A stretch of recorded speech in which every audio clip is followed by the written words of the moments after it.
Gotta get some hearing protection.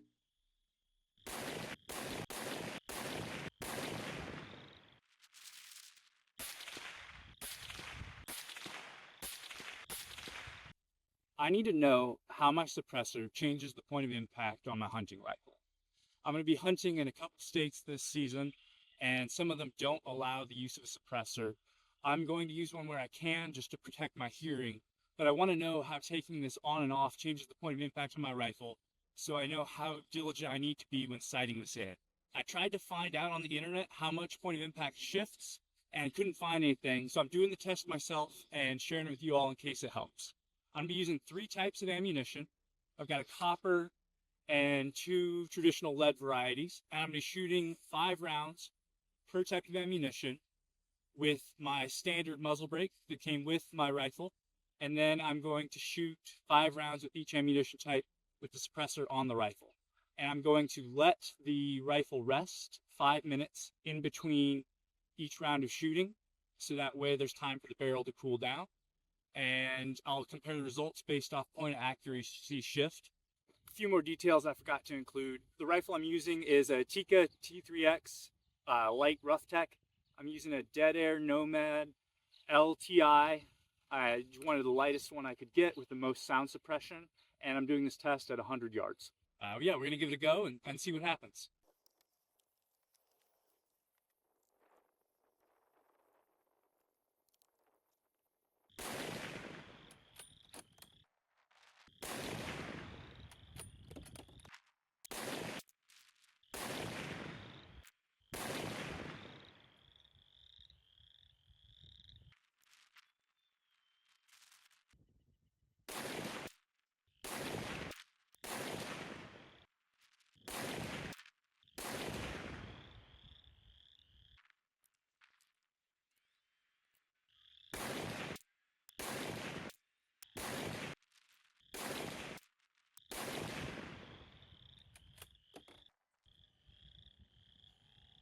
Changing between the muzzle brake on my gun and the suppressor is as simple as just unthreading the one and threading the other on. I've already wrench tightened my suppressor using the wrenches that were sent with it. So this is all ready to go. So all I have to do is loosen the muzzle brake. I pre-loosened this before starting the video. Normally you gotta get a wrench, wrap some cloth, and loosen it up. And then the suppressor threads right on there.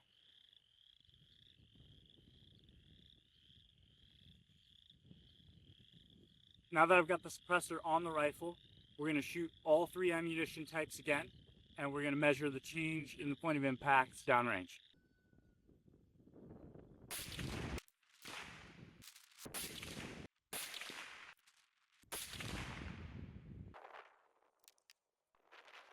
As I'm doing this test, the wind has picked up a little bit. It's coming crosswise. I tried to set up so I was shooting into it, but the wind's coming probably at a 45-degree angle. I'm trying to wait and not shoot your big gusts, but that is starting the impact to shoot a little bit.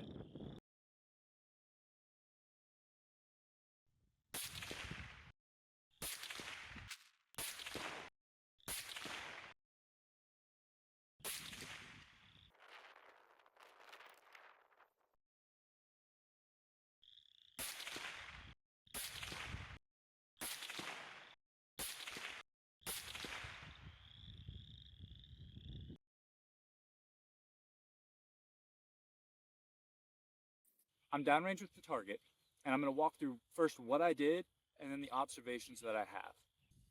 I started shooting here, and I worked my way up the column with the muzzle brake on the rifle. So this was a lead ammunition, and then copper.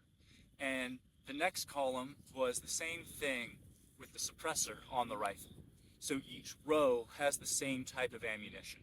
And what I'm seeing, my first observation is, as always, I could be a better shooter. No question about it. With that being said, though, I think there's enough consistency here to get some good information out of it.